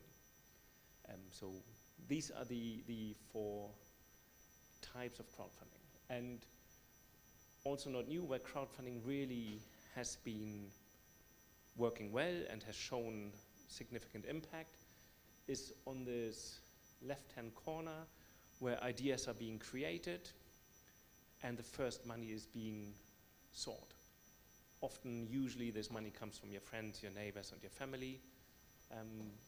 Then when you build a business or your idea turns into something more tangible, you will find something called a business angel, which is not really defined, a person that has money, extra surplus money, maybe some business knowledge that will give you the money, invest into your business in the hope that you will become successful. And then later on you have venture capital and private equity, kind of partly in the grey capital market. There is some European regulation as well, where you have funds that manage other people's money to do exactly the same than business angels would do. Identify good business opportunities in specific markets that have a high growth potential and finance this. Crowdfunding goes in all these areas, but of course the first one and the ideas we've seen here earlier discussed is smaller projects, ideas that have a direct local impact or that is tangible for you as the investor to deal with. But we've seen platforms develop over the years where financing is offered in form of business loans for multi-million euro tranches to established SMEs. We have seen platforms that do investment-based, so equity-type transactions into small and medium-sized businesses in the ranges of multi-million euros, sometimes co-investing with investment funds. So they move into this venture capital area there.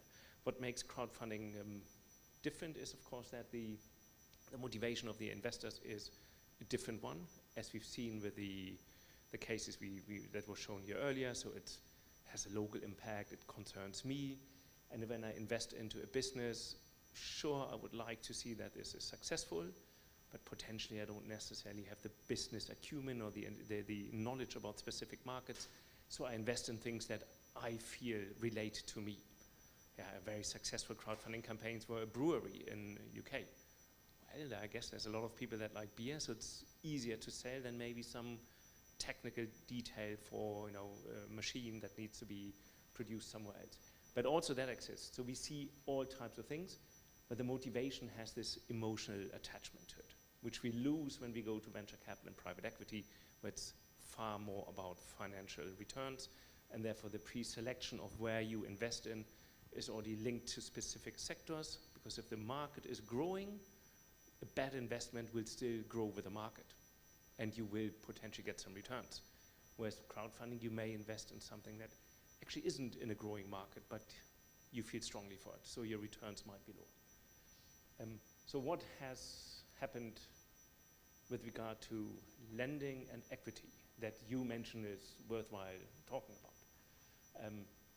A banking crisis in 2008, it's a long time ago, but basically our financial systems experienced market failure. If you go to New York now, there's a Broadway show on the downfall of Lehman Brothers, and Lehman, the downfall of this investment bank, created ripples into the whole financial ecosystem. So much that within even Europe, banks closed down, had to be rescued, and lending to small businesses died out. It's really difficult to find funding in the years after this. And exactly at that time, between 2006 and then 2010, crowdfunding platforms started to be created. And for financial services as well, lending platforms came up. The first equity investment platforms around 2010 in Europe. So all within this period of the financial crisis. Initially, there was very slow growth of the market people needed to get used to, but then we had these reward-based crowdfunding platforms in the US that suddenly made multi-million transactions. And that became visible also here in Europe, also within policymakers. And so by 2012, policymakers in Europe, still frustrated with the lack of finance, looking for new opportunities to potentially improve access to finance, add another piece to it, started looking at crowdfunding. The European Commission engaged as early as 2012 into this. There were these studies before then, but they did first policy roundtable in 2012, and we had the first regulation of investment-based crowdfunding in Italy as of 2012, then being rolled out in 2013. So here, political engagement starts and follows up very, very quickly with the Commission putting out a statement to member states to please not regulate crowdfunding, to let it grow into a European market. Didn't help. National regulation followed in many member states.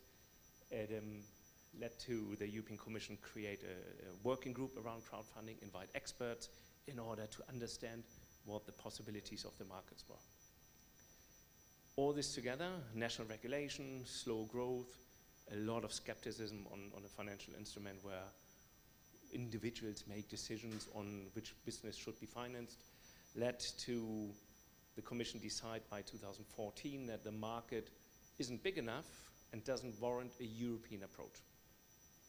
And that having said, they didn't stop monitoring the market, they just didn't talk about it anymore. We also had a new commission at the time, so a new commissioner, a new policy. But the market grew under national rules. It grew quite significantly in some markets and less significantly in others.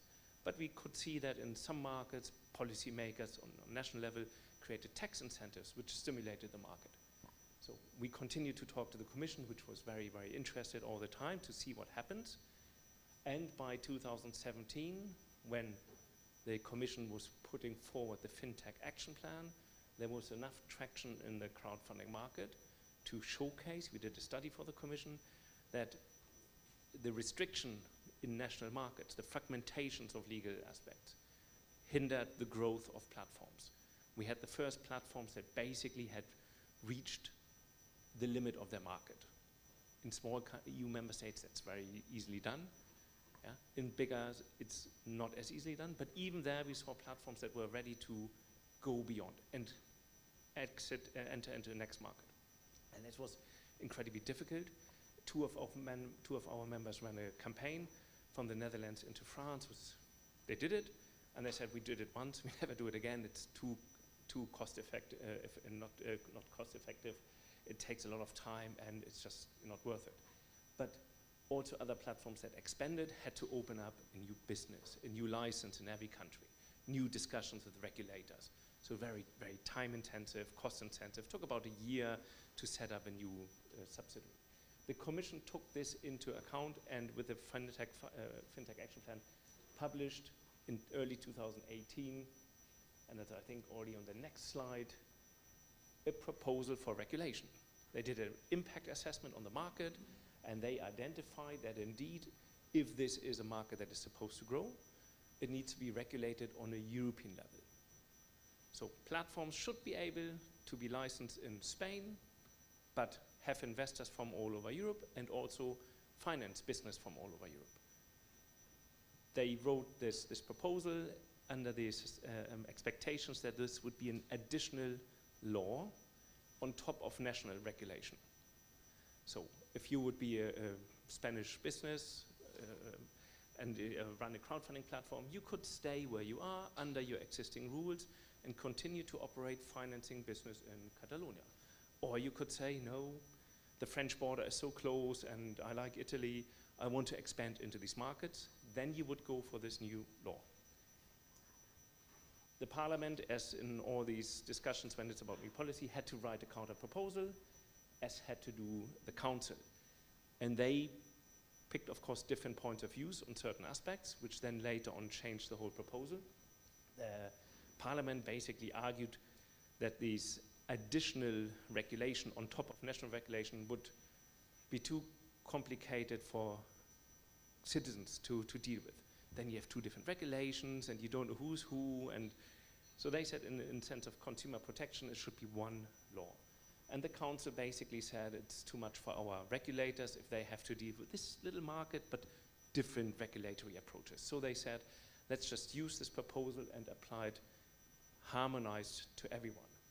They couldn't quite agree on a full harmonization, so that means that there are certain aspects of the law that then will be different in every member state. And this is how it was then voted on in the Parliament in 2020, and therefore became effectively 1 year later in 21. So since November 21, this EU law is now in force, but not in those member states that already had regulation. In all other member states, there wasn't really any activity because it was forbidden to do this type of activity. So every member state now had basically since last year to adapt to this new rule. The regulators and the supervisory authorities have to look into a licensing process, have to deal with the market, and the first license has been issued in Spain. So this is now happening. The law that is in effect is the main body of the text. There are some clarifications that ESMA and EBA, so the European Security and Market Authorities and the European Banking Authority, have to add to this. Their deadline was May. ESMA already published everything last year.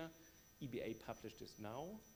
So this is the level 2 text that still needs to be signed off by the Commission. So we don't know if this will change. It's not 100% fixed. So a supervisor will now say, I can't comment on this. It's not yet final. Everyone else has to live with this text because November 22 is in theory when this law applies fully. And that means if you do not have a license under this regime, you can no longer do any crowdfunding with loans or investment-based structures for business. So all platforms need this license or stop operating. So here we see when the Commission thought this up as an additional law, they identified about 230 platforms at the time that would benefit from this. But not all of them were expected to actually apply. Maybe 30 initially and then 50. Some may want to stay small, some may want to go big. That is not the case. This is a must-use law now as of November, most likely. ESMA has also put forward a recommendation with regard to this transition period from last year to this November, that platforms that already held a national license and apply before November, they should be able to continue operating under the old laws until the license has been issued, because some member states, the supervisors take longer to actually deal with the paperwork. Spain is very, very proactive here. So, but in theory, this should be all in force, including the level 2 text by November, so the Commission has a deadline to approve this, and then we will start seeing what the market does. What is it really supposed to do? It applies to business finance only, not consumer loans. So I can still take a loan from a crowdfunding platform as a person outside this regulation. Only lending and investment based. It creates adequate but significant compliance burden. Everyone will have to pay, platforms will have to pay to get the license. It's not without. The Commission did an impact assessment. It's easier for those that have already been regulated under MiFID or other European financial services regulation. They will be able to move quite swiftly. It will cost them a bit of money. Many of those platforms that operated under a national framework may have more difficulties if this differed from European rules under MiFID. Italians have it quite easy, Spanish have it quite easy, Germans don't have it easy, as an example. So they will have to face more cost, changing their operations, including new services and so on. So this is a national license handed out in a member state, Spain, that then can be licensed. So you then can, once you have the license, you can inform all the other member states and say, I will offer my services in your country under a Spanish license. Standard in EU law. Then the investors in those countries could invest on my platform. If they have a complaint, they go to their supervisory authority in their member state, and that supervisory authority will call the Spanish supervisory authority and complain about my platform if something should happen. There's national consumer protection and marketing restrictions that could apply. So if I'm, as a Spanish platform, operate under certain rules here, I may have to consider that, let's say in Finland, different rules apply about consumer protection. Manageable on a platform level. Not everyone will go on day one into 27 member states. First one country, then 5, then 10. So it's all manageable, but it becomes a bit complicated. So it relates to capital market law and limited liability companies. Capital market law is European law. This applies to what we call public listed companies, those companies that are on the stock exchange. They have a specific legal structure. AG in Germany, PLC in the UK, SA in Spain, I don't know. But it's supposed to finance SMEs, and they don't use these company structures because they are too costly. So there are limited liabilities are being invoked in a clause that calls them admitted instruments. If under national law, limited liability companies conform with certain requirements, such as transferability of shares and so on, then they will automatically fall under this regime. And then these companies can raise funding under these rules on a crowdfunding platform. Now, national supervisory authorities now look into these laws and then inform ESMA if their limited liability companies will fall under this law. In some member states they do, in others they don't. Then the law can be changed and then it all works. And the Commission will have to verify this over time and see if this is all correct, but this is how it works right now. Member states can also decide which languages they accept. Companies need to issue an investor information sheet. This is what you invest in. And so the Spanish supervisory authority could say, well, Spanish, of course, and Catalan, and Basque, and English, and German. They could do this. Yeah? And some member states are very open. They have 5 languages, and others have 1 language, making it a bit better. You can use an SUV, so an investment vehicle that pools the funds and then buys the underlying asset, but only under certain circumstances. So if the asset is illiquid or can't be divided, like a building, like a renewable energy installation. Yeah. It's not supposed to be used as a fund. So the single asset is very important. One transaction, one of these vehicles. There's a cost attached, and the rules want to avoid that people use this as a kind of quasi-fund. It allows for auto-investing via algorithms, so this is really fintech.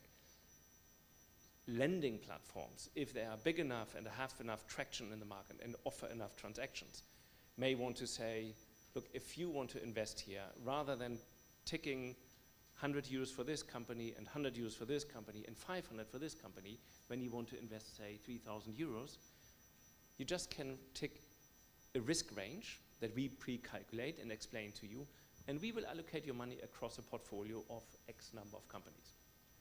That is possible for lending platforms. They have stricter oversight if they do this. They will have to issue a key information, investment information to the local authorities, but it's possible. So for the investor that just wants to quickly allocate money and is not really interested in which company the money gets, that will be quite interesting. For scalability of these platforms, very important. And it allows for co-investing by institutional investors. There's the possibility to have fully managed funds alongside that capture institutional money and that then invest on par with the crowd under predefined investment criteria to provide liquidity and fill the pool. That also is very important for lending platforms. With equity platforms, not yet. This would have to be done on a deal-by-deal basis. However, it's a great text. Legal experts all over are fully unaware of what it actually means. This is in the implementation. If you speak to a supervisor, they will be very firm in saying this is this and this is this, and if you read the whole text, it becomes totally clear. If you talk to a lawyer, they would say, there might be opportunities, let's look at this. This will go down over the next few years, and then we can meet again, and then we will see, well, that didn't work, and this is how it is. But when we go back to what I said before, this was supposed to be an option only for those that are big enough and fast enough. But now it is a must-have rule for everyone. We don't know yet how many platforms will survive. And it's a wild guess. Yeah, we talk about business lending and business investment, not good here. But 50% could die, could be more. They may not be under this license, they may not be able to operate. They could move to a different business model, say, have a closed investor group and then do a broker-dealer account. But it's a different business. We know from at least one member state that roughly half of the platforms that are currently active in this market intend to apply. Let's say they all apply, that's roughly half. How many will survive the first 2 years? We don't know yet. So this will clearly increase competition in the market.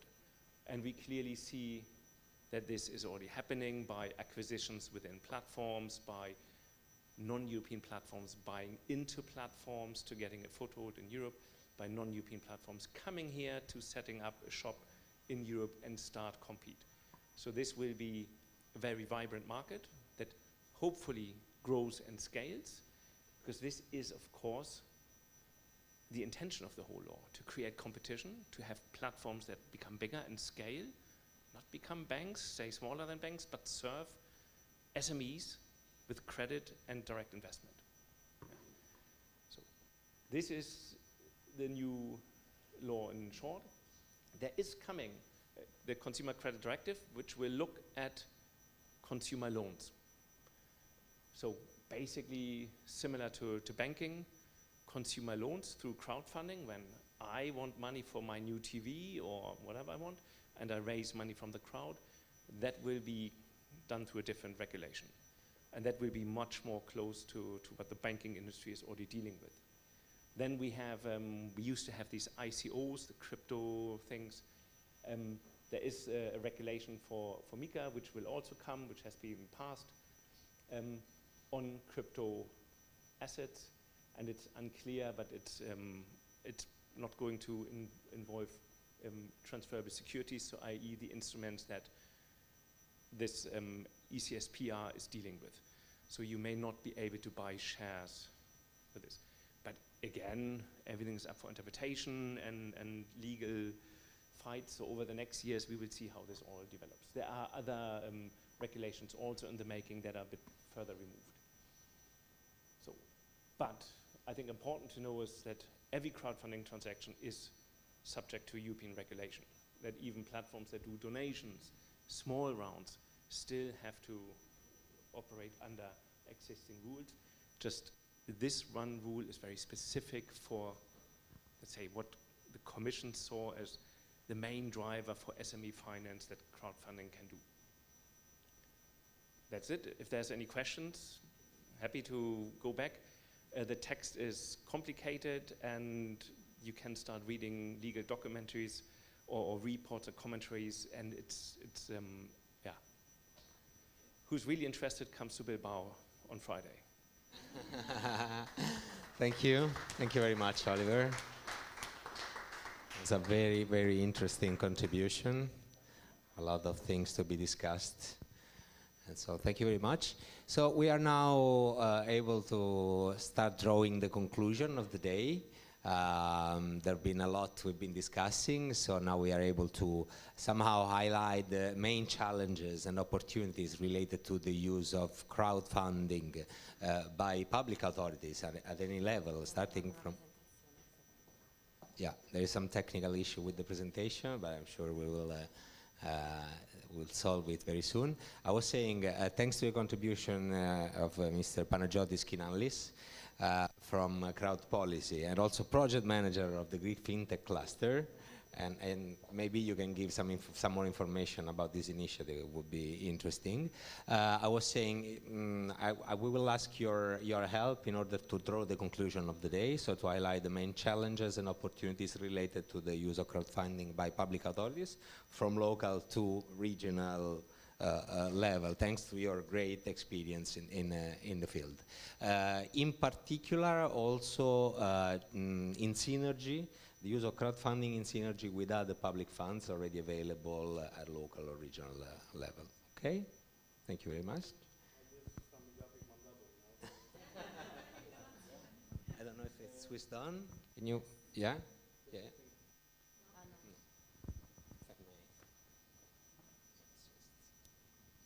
Thank you. Oh, you can hear me.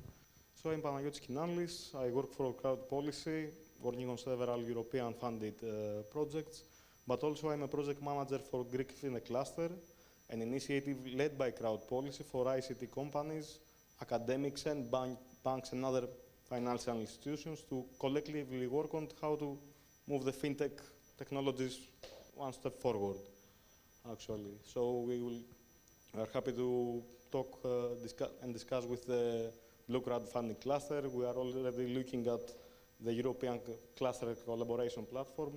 These are all initiatives that we can bring together and collectively work.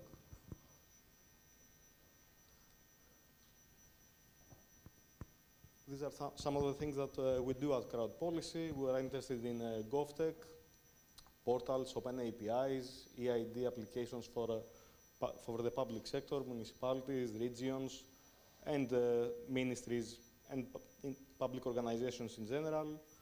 FinTech, which has concluded in the Greek FinTech cluster, sandboxes, chatbots, crowdfunding, and one of the most important aspects, community activation, bringing together thematical players within certain areas of the economy, such as energy, culture, and so on. And what brought us here is some open innovation initiatives, such as bootcamps, crowd hackathons, innovation labs. Young talent, academics, and the industry meet up in these kind of events and collectively work on products, new services, working on new technologies. Some of the things we are about to discuss. I will go quite fast through the theory because we have discussed it yesterday. Most of you are familiar. Most of you have written papers on this kind of themes. So much funding is a type of crowdfunding where individual donations are matched or multiplied at a specific ratio by public or private organizations. The case in Greece especially is some huge donors, some endowments from businessmen leaving several millions for culture, for agriculture, for specific thematic areas to be exploited later on. Some examples of the correlation we can achieve with funding bodies, both national and EU, several levels of governance, municipalities, regions, ministries. Yesterday at our workshop, we experienced some and actually proposed some solutions on a regional level with Pame Paralia, for which it's accessible to all. NGOs are highly interested and involved in all these processes. Some of the different roles we saw yesterday, public authorities and bodies in general can work as sponsors, managers, curators, and facilitators. All these are different roles, but it's crucial to have a government at any level to provide some consistency and some guarantee to the citizen, even if they are not the immediate beneficiary, and they are just facilitating the whole process for a city or area. How we ended up here? Actually, some institutional investors and very large grant funders, like the ones I mentioned before. In Greece, we have Onassis Foundation, Niarchos Foundation, a lot of millions of euros dedicated to specific purposes. And all those funds can work very well together with the crowd. The crowd actually joins those initiatives by providing money, but also by voting specific actions to be funded. It's a part of co-designing things. The main structures we also saw yesterday at our workshop. Probably the most usual in civic crowdfunding are the top-up, an authority funding the ones achieving an initial goal, a percentage or an amount of money, and the one-to-one ratio where every euro through crowdfunding is matched by the main investor or funder. Some other terms with which we meet match funding in literature: matched crowdfunding, match funding, matching funds, match crowdfunding, or simply co-financing. What we usually see, these are some examples from Act for Greece, the first crowdfunding platform in Greece actualized for the National Bank of Greece by crowd policy. We had to overcome several legislation burdens. It was the first attempt in Greece, so as a first attempt, it had several problems, and we had to restructure and discuss with the ministries how we will be legitimate actualizing all this.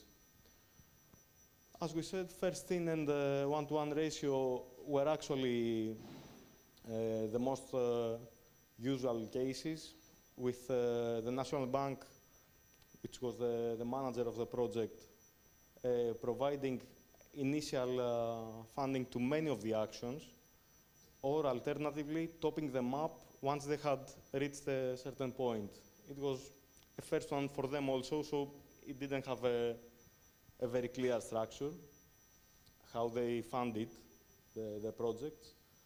Two indicative actions from one of our latest implementations in Albania, Smile Albania platform. Two of the successful projects for youngsters with intellectual disabilities and an educational projects which got funded.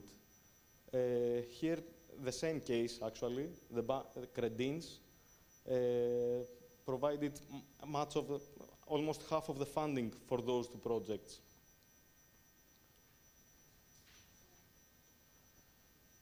The whole process is not yet very popular in the EU. It is very popular in the UK though, we'll see that in the next few slides. It's not yet a systematic approach with predefined targets and ratios beyond the social causes. It's not very well established in the civic crowdfunding. Some regulatory issues we saw before with Oliver's presentations, but we are getting there with the new regulations. Many of the organizations involved within this project are working toward this direction. The absence of a single community discipline and central coordination can work collectively on an open source, at least core platform structure to be applicable on different levels of governance, on different thematics of actions. The difficulty in practice, both for the platform managers and investors, to rule out the taxation problems and how to provide money to countries different than their own location. The regulation also tries to resolve all this for investors to be able to finance projects in different countries, a Greek financing an action in Italy, an Italian an action in Belgium, and so on. We are not still yet there, but we will go there eventually and hopefully. The organizational complexity within the public bodies, too many people signing, too many regulations, sometimes contrasting, or even contrasting with the EU regulations. We can resolve that by setting up straightforward rules, roles and timelines for the public bodies. What we aim to explore within the next few months is do that for the case of Greece, how entities like the region, like municipalities can actually work with civic crowdfunding without any legal problems, without any funding problems from the core government. We have complexity related to the different legislation. Again, the European crowdfunding regulation will resolve some of this. But as we saw yesterday on our example for the region, for example, for a beach, 3 different authorities are responsible for the beach in Greece. It's difficult to see who will answer the questions eventually. Citizens are pretty much reluctant to participate, and they lack in crowdfunding knowledge. So what we can do to resolve this, highlight the co-decision, co-creation, and ownership from their part of what happens with funded actions. Visibility and accountability can be actualized through open data, through clarity throughout the whole process of the platforms. And some examples, very useful sources by all the partners of the project. You can access the sources of some of this information. The crowdfunding in Sud Tirol, a thematic platform geographically and thematically very specific, Coalect. We see some examples of what actually the public spending has been. It's in the thousands of euros. Also, Goteo has some very successful examples with public resources committed at 100,000 euros. Some best practices, not in the European Union, but in the UK, where what we have is actually the government, the core government and the Ministry of Culture, working with some very large benefactors, such as the ones mentioned before. We have in Greece this kind of cases, and they are matching cultural initiatives being funded again by millions. It's a multi-million program. The same goes also for the City of London. Some examples and some interesting links with Make London. We can see two examples of action, a market and a community space, which got several thousands of pounds of funding, matched by the municipality. Some intermediate approaches from our experience from some of our projects. We are very interested and we are actually applying innovation crowdfunding. We have been partners lately in the Prometheus project, funded by the EIT HEY initiative, targeting higher education institutions. And what we applied here is a very simple kind of mentality. We invite both public entities and key players from the industry to express their needs, always within the thematic targeting of the project, which is digital transformation, circular economy, sustainable development. So a municipality can come here and declare a need. We need someone to digitize a specific service of the municipality.